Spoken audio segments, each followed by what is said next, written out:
उनका उत्तरदायित्व तो होगा, चाहे वो इस स्थान से ट्रांसफर होकर कहीं दूसरी जगह भी चले गए होंगे तो भी उनकी वो जिम्मेदारी में शामिल होगा। जब भी उसकी जांच होगी तो इस पूरी प्रक्रिया को ऑनलाइन अब ट्रैक किया जा सकेगा। इससे शहरों में अतिक्रमण पर लगाम लगाने में सफलता मिलेगी। भाइयों बहनों, 1905 सीएम हेल्पलाइन हमारे राज्य के नागरिकों और सरकार के बीच का एक बहुत संवाद का महत्वपूर्ण माध्यम है। आज हम इस सेवा में एआई आधारित सुविधाओं की भी शुरुआत कर रहे हैं। एआई के माध्यम से शिकायतों का ऑटो कैटेगराइजेशन, त्वरित समाधान और फॉलोअप मॉनिटरिंग और भी बेहतर तरीके से हो सकेगी। इससे नागरिकों की शिकायतें जहां एक और तेजी से दर्ज होंगी, वहीं उनका विश्लेषण और समाधान भी त्वरित गति से हो सकेगा।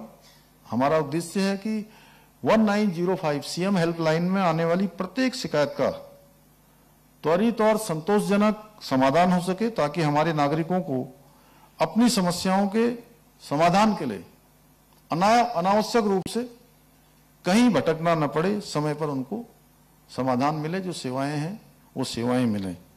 भाइयों बहनों, आज हम राज्य में एक और ऑनलाइन शिक्षा, ई स्वास्थ्य सेवा और भूलेख डिजिटलीकरण जैसे कार्यों को भी विशेष प्राथमिकता दे रहे हैं। वहीं ई डिस्ट्रिक्ट पोर्टल, सीएम डैशबोर्ड जैसे माध्यमों से लोगों को घर बैठे ही अनेकों सरकारी सेवाओं का लाभ प्रदान करने का भी प्रयास कर रहे हैं। इसके साथ साथ हम विद्यार्थियों के लिए स्मार्ट क्लास रूम और ई लर्निंग प्लेटफॉर्म का भी विस्तार कर रहे हैं। हम दूरस्थ क्षेत्रों में अपने नागरिकों के लिए टेलीमेडिसिन, ई संजीवनी सेवाओं के माध्यम से विशेषज्ञ डॉक्टरों की सलाह घर बैठे लोगों को उपलब्ध कराने का कार्य भी कर रहे हैं। इसके साथ साथ वर्तमान में हम अपनी सरकार पोर्टल द्वारा 85 से अधिक विभागों की 886 सेवाओं को ऑनलाइन उपलब्ध करा रहे हैं। इतना ही नहीं, आज हम अपनी कैबिनेट की बैठकें भी ऑनलाइन प्लेटफॉर्म पर आयोजित कर रहे हैं। इसके साथ ही आज हमारे राज्य के लगभग 95% गांवों में दूरसंचार कनेक्टिविटी पहुंच चुकी है। आज भारत नेट फेज 1 के अंतर्गत 1849 गांवों को हाई स्पीड इंटरनेट सेवा से जोड़ा जा चुका है, जिससे ग्रामीण क्षेत्रों में इंटरनेट सेवाओं में सुधार हुआ है। भाइयों बहनों, जैसा आप सभी को ज्ञात है, हमारा राज्य प्राकृतिक आपदाओं की दृष्टि से अत्यंत संवेदनशील है। प्रत्येक वर्ष हमको इनका किसी न किसी रूप में सामना करना पड़ता है। इसे देखते हुए हमारे यहाँ डिजास्टर मैनेजमेंट में डिजिटल टेक्निक का महत्व और भी बढ़ जाता है। हम राज्य में आपदा प्रबंधन, एआई बेस्ड नवाचारों के उपयोग, प्रोएक्टिव और प्रिडिक्टिव आपदा प्रबंधन को बढ़ावा दे सकते हैं। इतना ही नहीं, हम अपने किसान भाइयों को एआई बेस्ड नवाचारों द्वारा और अधिक उनको लाभ पहुंचा सकते हैं। वर्तमान में हम अपने डिजिटल प्लेटफॉर्म का उपयोग करके उन्हें कृषि संबंधी, मौसम संबंधी पूर्वानुमान, बीज, उर्वरक और मंडी दरों की जानकारी प्रदान कर रहे हैं।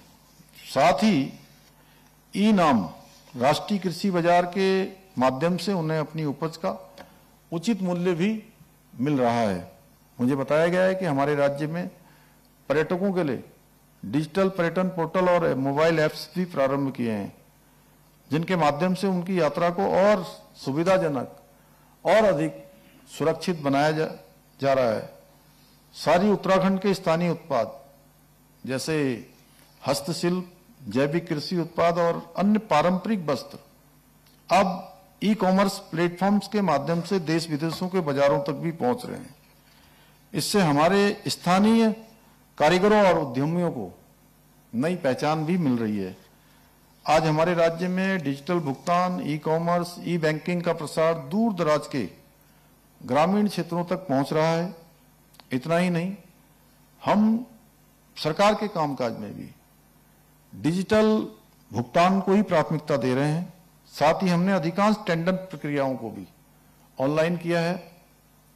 भाइयों बहनों, आज विश्व भर में एआई तकनीक का उपयोग प्रत्येक क्षेत्र में नई नई संभावनाओं के द्वार खोल रहा है, लेकिन इसके साथ ही हमें इसके दुष्प्रभाव और इससे पारंपरिक रोजगार पर पड़ने वाले संभावित प्रभाव को भी ध्यान में रखकर सजग रहना होगा।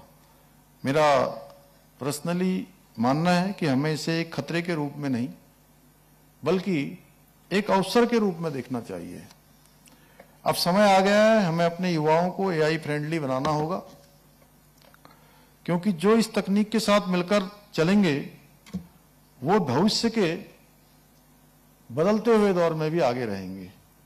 क्योंकि जितनी चुनौतियां आएंगी, जिस प्रकार के भी चैलेंज होंगे, वो उस पर पार पाएंगे। इसलिए आवश्यक है कि हम अपने शिक्षा और प्रशिक्षण के ढांचे को इस प्रकार से तैयार करें जिससे हमारे युवा केवल एआई का ही उपयोग न करें बल्कि उसके विकास में भी अपनी भूमिका निभा सकें।